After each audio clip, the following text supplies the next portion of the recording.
Բարև ձեզ հարցազրույցի տաղավարում այսօր զրուցելու եմ Պոլիտիկ.am կայքի գլխավոր խմբագիր Բորիս Մուրազիի հետ, շնորհակալություն հրավերս ընդունելու համար, այսօր խոսելու ենք վերջին օրերի զարգացումներից, բայց սկսենք օրվա ամենաանսպասելի կամ գուցե նաև սպասելի լուրից, երկու անչափահաս երեխա է գերեվարվել Արավուսից, Սյունիքի մարզից և այս գերեվարման փաստը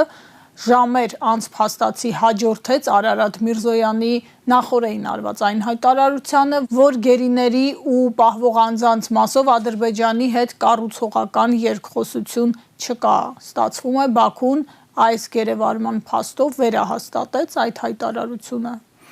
Բաքուն ոչ միայն վերահաստատեց, այլ նաև ցույց է տալիս, որ Հայաստանի Հանրապետության քաղաքացիները, որոնք որևէ կապ չունեն բանակի հետ, նրանք եւս անվտանգության մեջ չեն, ինչի մասին տարիներ շարունակ խոսում են քաղաքական գործիչներ, վերլուծաբաններ, լրագրողներ, հա, որովհետեւ այս անվտանգությունը, որի մասին իրենք խոսում են իշխանությունները Նիկոլ Փաշինյանի գլխավորությամբ, սա թվացial անվտանգություն է։ Սա անվտանգություն է մի իրավիճակում, երբ Ալիևը ոչինչ չի ուզում անել։ Այսինքն իրենք խոսում են չէ խաղաղության մասին, որ վերջին տարին խաղաղ են, կարողացել ենք, ջանքեր ենք ներդրել, ոչ, իրենք ջանքեր չեն ներդրել։ Ալիևին ուղղակի ձեռնտու չի եղել այս 1 տարին կամ 2 տարին անել այն, ինչ ինքը սովորաբար անում է։ Հիմա իրենց պետք է գերեվարել քաղաքացիական անձի, անչափահաս իրենք դա անում են։ Այսինքն իրենք ցույց են տալիս, որ Հայաստանի իշխանությունները չեն Հայաստանի ինքնիշխան տարածքում իրավիճակ թելադրողը։ Եվ իրականությունը այդպես էլ որ կա, քանի Նիկոլ Փաշինյանը իշխանության է, խաղաղությունը ոչ թե արդյունք է լինելու Հայաստանի իշխանությունների ջանքերի, այլ խաղաղությունը կամ թվացial խաղաղությունը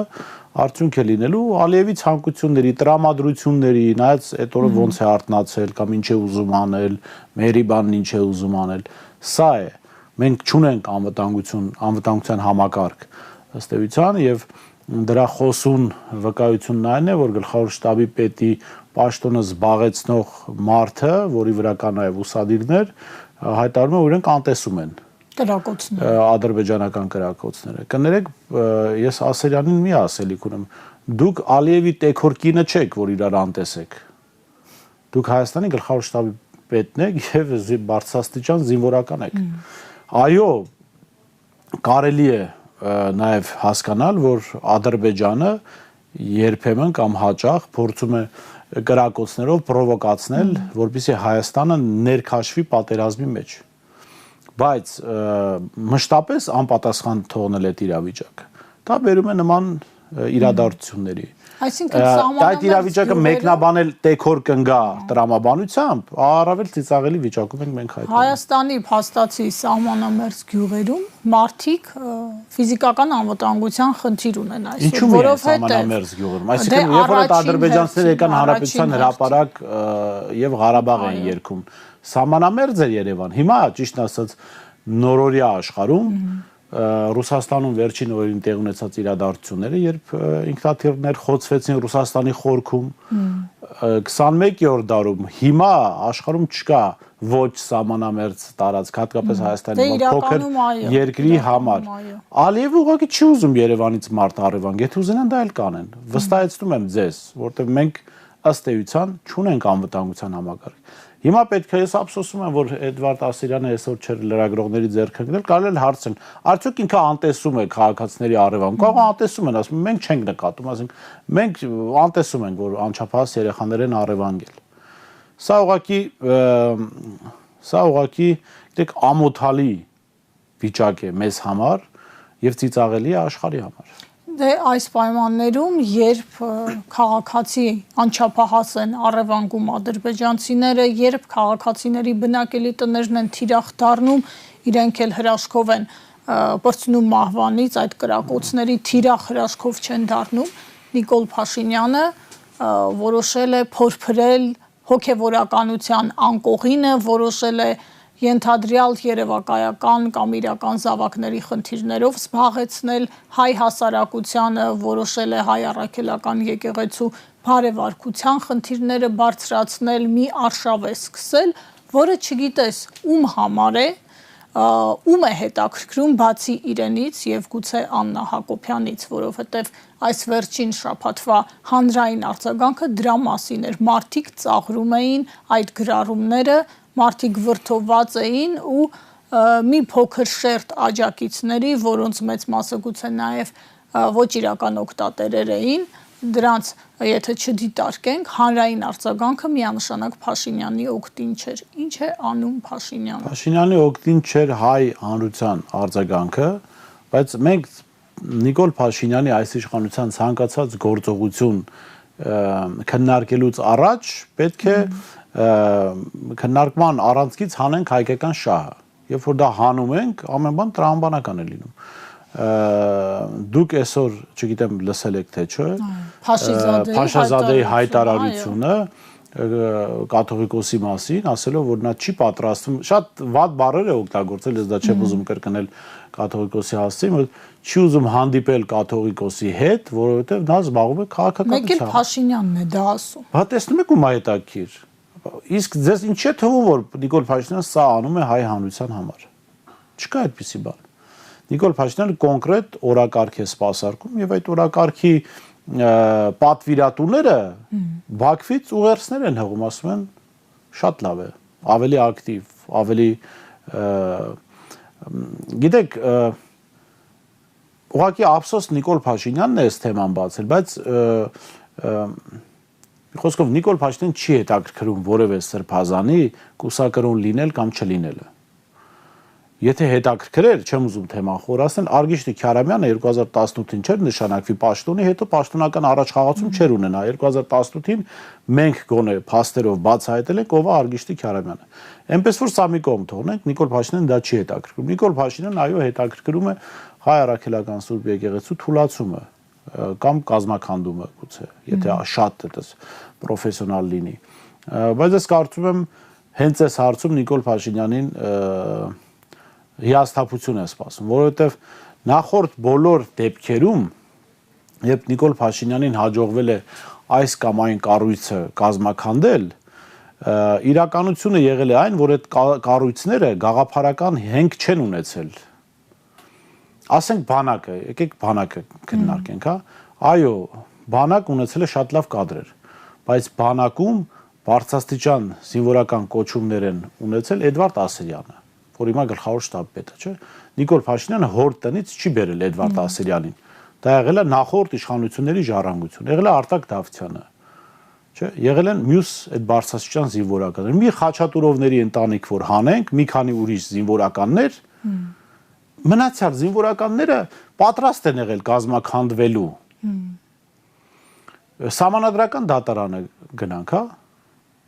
Հրայր Թովմասյանին եւ երևի թե Ալվինա Գյուլումյանին, մեկ էլ կարծեմ Արևիկ էր, Արևիկ Պետրոսյանին որ հանենք, այդ կառույցը պատրաստ էր կազմաքանդվելու, գաղափարական հենք չուներ։ Հայ առաքելական եկեղեցին 1700 տարի եւ ավել ավանդույթ ունի եւ գաղափարախոսական ամուր հիմք ունի, որը քրիստոնեությունն է, այսինքն այստեղ Փաշինյանի ատամը չի կտրելու։ Բայց եկե պիտի փորձի, որովհետեւ պատվերը ստացել է, պիտի փորձի դա անել։ Պիտի փորձի դա անել, պիտի փորձի հասարակությանը զբաղեցնել եւ պիտի փորձի շատ այս ճղճիմ մակարդակի իջեցնել այս խոսակցությունը, հա։ Սա ոչ միայն անթույլատրելի վարքագիծը երկրի ղեկավարի աթոռին նստածի համար, սա անթույլատրելի է տղամարդու համար։ Աննա Հակոբյանի վարքագիծը անթույլատրելի է կնոջ համար, հայաստանցի, հայ կնոջ համար, հա։ Պատժելի արարքների մասին քրեորեն այնքան քրեական այնքան հանցագործություններ են արել։ Այս դեպքում հանցագործությունը իմանալ, թաքցնելու, իմանալ չհայտնելու մասին ենք խոսում։ Այսինքն երկու դեպքում էլ այդ զույգը հայտնվելու է քրեական օրենսգծի այս կամ այն հոդվածի ներքո։ Աննա Հակոբյանը օրինակ խոսում էր վերացական ինչ որ մանկապիղծ հոգևորականների մասին։ Իդեպ դուք էլ նրա մամլիչի տակ եք ընկել այդ առիթով։ Դեռ էլ հարց է ով ում մամլիչի տակ կընկնի, դա ես թողնեմ հաջորդ դասին, հա։ Բայց տեսեք ինչ է, ինչ իրավիճակ է։ Աննա Հակոբյանը վերացական տվել է հոգևորականների պատկեր, որ մանկապիղծներ։ Ես հնչեցրել եմ անուն, ասել եմ Սամսոն Թանթուշյան անունով քաղաքացի, որը եղել է Մարիամ Փաշինյանի մտերիմը։ Տվել եմ դատական գործի համար, ասել եմ, այս մարդը մեղադրում էր մանկապարտության մեջ, այո, մանկապարտության մեջ 6-ամյա տղայի նկատմամբ անառակաբարո գործողություններ անելու իր հարևանի տղայի նկատմամբ։ Եվ այդ մարդը կարողացել է Հայաստանը լքել։ Ինչպես է կարողացել մանկապարտության մեջ մեղադրվող ձեր դստեր մտերիմը լքել Հայաստանը։ Անուն եմ տվել, չէ, փաստ եմ ասել։ Վերացական չեմ ասել, չգիտեմ, Մարիամ Փաշինյանի բոլոր մտերիմները մանկ, չէ, այդպիսի բան չեմ ասել։ Տվել եմ երկրորդ անունը, այս բան անունը մոռացա, Վարդանյան ազգանունով։ Ամբերտ Ամրոցի տեսուչը, որը ԿԳՄՍ նախարարության աշխատակից է համարվում, չնայած տարածվող լուսանկարներում կրոնական զգեստ ունի, բայց կրոնավոր չէ, եկեղեցու ներկայացուցիչ չէ։ Այդ մարդը ազատության մեջ շրջում է, հա։ Ասում են Արայիկ Հարությունյանի մտերիմն է եղել։ Անուն ենք տվել, հարց ենք տվել, պատասխան եք, վերացական ղեկավարի այն ժամանակ կրթության նախարարն էր, իր կրթության նախարար եղած ժամանակա դեպքը տեղ ունեցել եւ ինքը ազատության մեջ է մնացել։ Այդ հիմքով։ Չգիտեմ, հիմք չկա, որ նախարարի մտերիմն ես կամ ծանոթը պիտի ազատության մեջ։ Ենթադրյալ մանկապարտության դեպք է եղել եւ ինքը շարունակել է այդ Ամբերտ Ամրոցում աշխատել տեսուչ եւ այդ տարածք հաճախել են երեխաներ։ Ես ի տարբերություն իրենց տվել եմ կոնկրետ անուններ, ընդ որում սրանք անուններ չէին, որոնք ասենք Աննա Հակոբյանը սկսեց խոսել, նոր հիշեցի, ոչ, նախ շատ այլ ամիսներ առաջ ես այս անունները տվել եմ, թողարկումներ եմ ունեցել սրանց մասին, հա։ Եվ գալով այդ մամլիչին, հա, Աննա Հակոբյանը շատ գիտեք, մարդու կնոջը ոչ հարիր կերպով թիրախավորում իրականացրեց, բայց կարծում դրա տակ է, ինքը իր մամլիչի տակ է մնում։ Գիտեմ, որ դատական հայց եք պատրաստում։ Այո, որովհետև նախ դա զրպարտություն է եւ վիրավորանք է եւ ինքը դրա համար պատասխան պիտի տա, չնայած Աննա Հակոբյանը ֆրանսիական թերթին որոշել է դատի տալ իրենց այդ ենթադրյալ առանձնատան մասով եւ ասել է հայկական մամուլին դատի չի տալիս, որովհետեւ այդքան փող չունեն։ Հիմա ես հայց եմ ներկայացնում, ասում Աննա Հակոբյան, եթե այդքան փող չունեք, բերաններդ աճ ու ձախ մի բացեք, որովհետեւ դուք ստիպված եք լինելու դատարանում պարտվելուց հետո կոնկրետ ֆինանսական փոխհատուցում իրականացնել։ Այնպես որ այն տան փողը, որ վաճառել է Գեորգ Մասի, դեռ մի ծախսեք,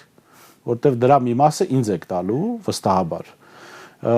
Փառք Աստծո, Ալեն Սիմոնյանը սահմանները դրամական մեծացրել է, կարծեմ մի դեպքում դարձել է 3 միլիոն, մի դեպքում 6 միլիոն։ Վիրավորանքի եւ զրպարտության։ Այո, ես երկուսը միասին կարծում եմ 9 միլիոնի պահանջ կարող եմ ներկայացնել։ Գումարը երբ ստանամ, ինձ համար չեմ ծախսելու, ծախսել եմ կոնկրետ նպատակով, բայց դա կասեմ բրիֆինգի ժամանակ, երբ մենք այդ հայցը կներկայացնենք դատան, շատ սիմվոլիկ, նշանակալի նպատակով է օգտագործվելու եւ Աննա Հակոբյանի ու իր ամուսնու դերը ֆիքսող պատմության համար, իրադարձության համար է օգտագործվելու։ Իսկ Աննա Հակոբյանը որպես ինձ, որովհետև գիտեք ինչ, այդ իր գրվածը այնքան աբսուրդայիդ է, որ անիմաստը դա ինչ որ հերքել, ասել չի եղել, այսքանը եղել է, այնքանը չի եղել։ Իսկ չեմ մեծ։ Այո, բայց ես կարող եմ ասել, որ դա որպես լրագրողի, որպես հանրային գործի օգուտ է եղել, որովհետև մարդիկ իմանալով Աննա Հակոբյանին, իմանալով իր որակները, միանգամից ինձ դրական են վերաբերվում։ Ես անկեղծ եմ ասում։ Սև PR-ը արել, որը ձեր օգտին։ Աննայի արած եւ Նիկոլի արած սև PR-ը դա իրականում լավ նպատակ է արել, որովհետեւ հասարակության մեջ իրենք այնքան ատելի են եւ վստահություն չունեն։ Այնքան վստահության պակաս ունեն, որ իրենք ում թիրախավորում են, այդ մարդիկ հասարակության վստահությանն են արժանում եւ վերեմ օրինակ, ես գյուղատնտեսությամբ եմ զբաղվում եւ հաճախ լինում եմ խանութներից մեկում, որտեղ թունաքիմիկատներ եմ գնում։ Աննա Հակոբյանի ինձ թիրախավորելուց հետո ես այդ խանութում ստացել եմ 40% զեղչ։ Զուտ այդ պատմության համար։ Հիմա արդյոք Աննա Հակոբյանի համար սա գնահատական չէ։ Սա գնահատական է իրանց համար, որովհետև իրենք հասարակության համար դարել են ատելի։ Հիմա երբ որ իրենք թիրախավորում են կաթողիկոսին, հարաքելական Սուրբ եկեղեցուն, իրենց թվում է թե վատություն են անում, բայց իրականում մարդկանց կոնսոլիդացնում են եկեղեցու շուրջ։ Ես հարաքելական եկեղեցու հետևորդ չեմ, բայց ես պատրաստ եմ ամեն կերպ իմ հնարավորությունների սահմաններում աջակցել, որովհետև հայ առաքելական եկեղեցին Հայաստանի եւ հայ ժողովրդի կյանքում նշանակալի եւ հենասյունային դերակատարում ունի։ Ու չպետք է թույլ տալ, չնայած չեն էլ կարող, եթե մենք չաջակցենք էլ եկեղեցուն, Նիկոլ Փաշինյանը չի կարող քանդել բան, որը 1700 տարվա պատմություն ունի, որը իրենց այս թշնամական կողմի նախահայրեր օսմանցիներին ա տեսել, էլ սելջուկների ա տեսել, էլ չգիտեմ, մոնղոլների է տեսել, հա, շատ թշնամական կայսրություններ է տեսել ու վերապրել է այդ կայսրությունները։ Այս տաղավարում երեք Մայրաթորի միաբաներ զրուցում եւ նա ասաց բավականին տրամաբանական եւ շատ ուղիղ միտք, հա, Նիկոլ Փաշինյանին, որը մինչեւ ինչ որ պահը պաշտոնից ելնելով շփում ուներ կաթողիկոսի հետ, այսինքն եթե դու այդքան սրտացավ քրիստոնյա ես քեզ համարում, ինչու է այն ժամանակ այդ հարցերը չէիր բարձրացնում, պահը ինչու է ընտրվել հիմա։ Ես չգիտեմ Նիկոլ Փաշինյանի գլխում ռուսեն ասած ինչ կաշա է եփվում, ինչ ճաշ է եփվում, բայց ակնհայտ է, որ սա կարող է կապ ունենալ, բացի նրանից, որ ադրբեջանցիները դա պահանջում են, սա կարող է կապ ունենալ նախընտրական պրոցեսի հետ։ Նոր թիրախ է գտնում ուղղակի։ Փաշինյանի համար տեսեք ինչ է, ինքնաթիռը ոնց է թռնում, ինքնաթիռը համ թռնում է հաղթահարելով օդի դիմադրությունը, բայց մյուս կողմից օդը թթվածինը իր համար պարաններ են, որով ինքը վերև է բարձրանում։ Հիմա Նիկոլ Փաշինյանի համար թթվածինը ներքին թշնամի ունենալը։ Նիկոլ Փաշինյանը չի կարող ապրել, եթե Հայաստանում լինի համերաշխություն։ Եթե հիշում եք, մենք մեկ ամիս առաջ, մի ժամանակ առաջ խոսում էինք սրա մասին եւ ես ասում էի, որ ատելության մթնոլորտը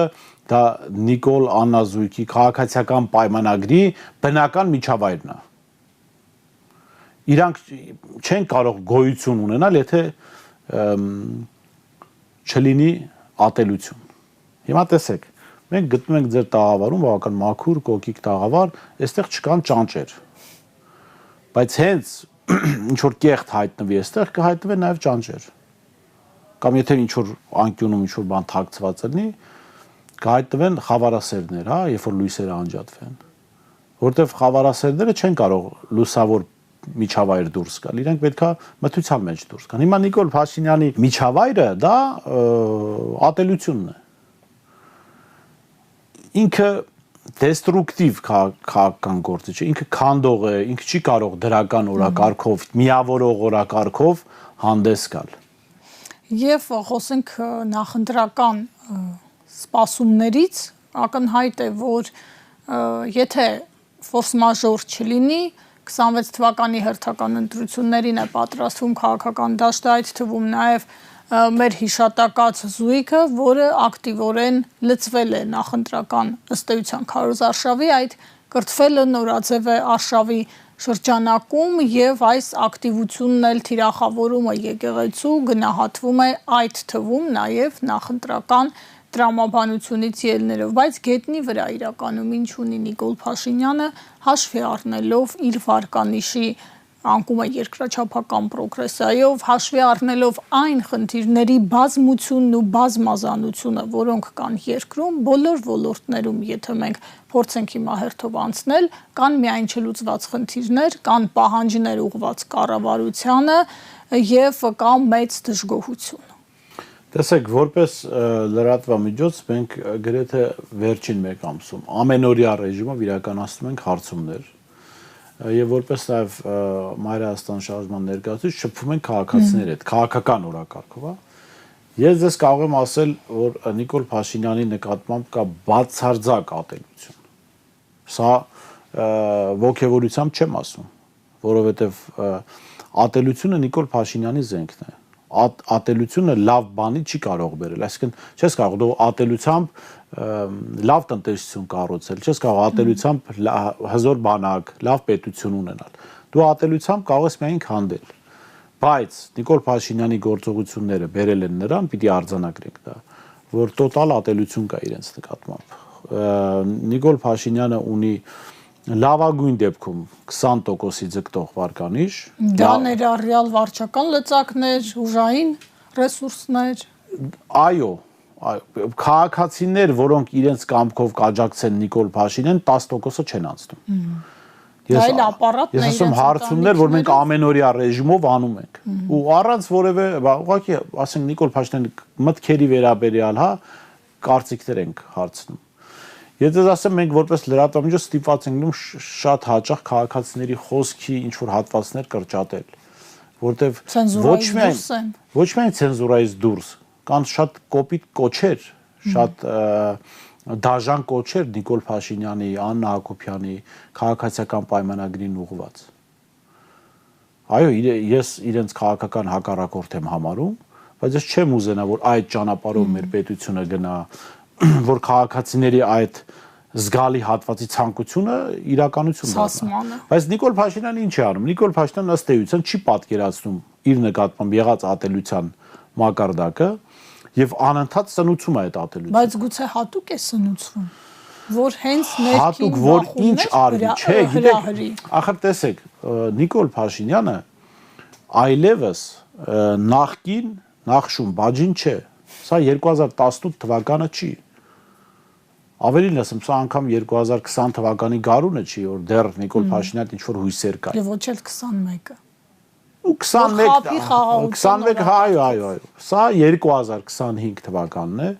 որտեղ մարդիկ 50%-ով լավ չեն ապրում, մարդիկ շատ վատ են ապրում, իրականում շատ վատ են ապրում։ Մարդիկ տեսել են ինչպես է կորսվել Արցախը, մարդիկ տեսել են 100,000-ից ավել արցախցի փախստականների, մարդիկ տեսել են ադրբեջանցիների անարգել գործողություններ, մարդիկ տեսել են, որ Նիկոլ Փաշինյանի օրոք Հայաստանի գլխավոր շտաբի պետը լավագույն դեպքում իրեն կարող է դնել Ալիևի տեքոր կնոջ տեղը եւ անտեսել ինչ որ բաներ։ Մի խոսքով մարդիկ որևէ լավ բան չեն տեսել։ Եվ կա տոտալ ատելություն իր նկատմամբ։ Նիկոլ Փաշինյանը կարող էր ատելություն բորբոքել 2018-19, մի քիչ էլ 20 թվականին, հա, որովհետև հասարակության մեծամասնությունը դեռ հավատում էր իրեն։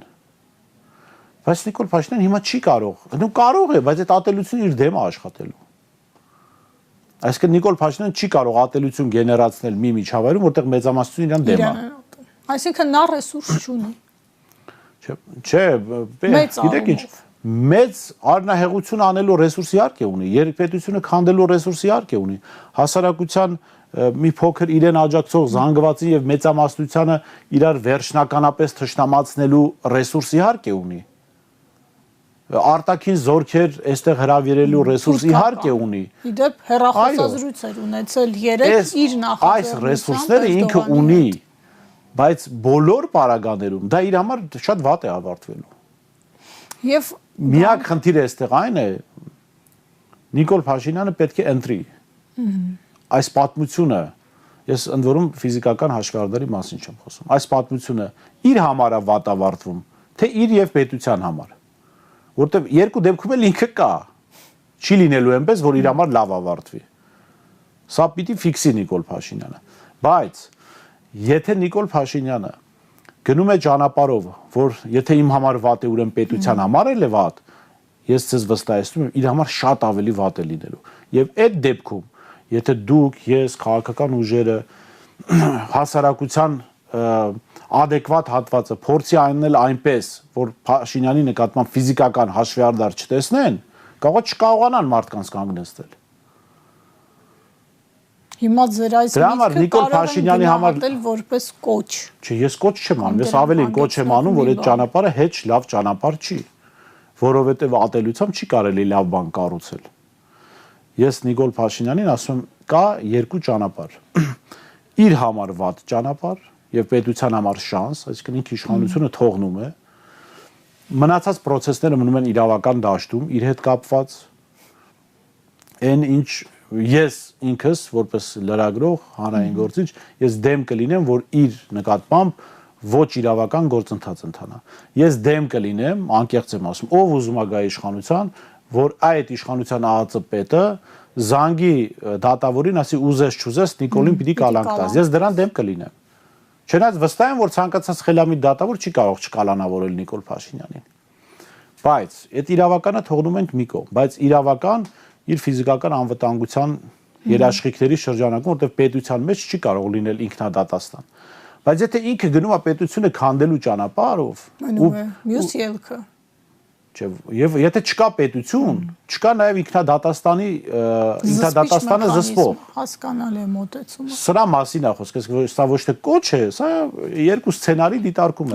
Երկու սցենարի դեպքում էլ Նիկոլ Փաշինյանի համար վատ է ավարտվելու։ Մի պարագայում, որտեղ ինքը պետության համար թողնում է շանս,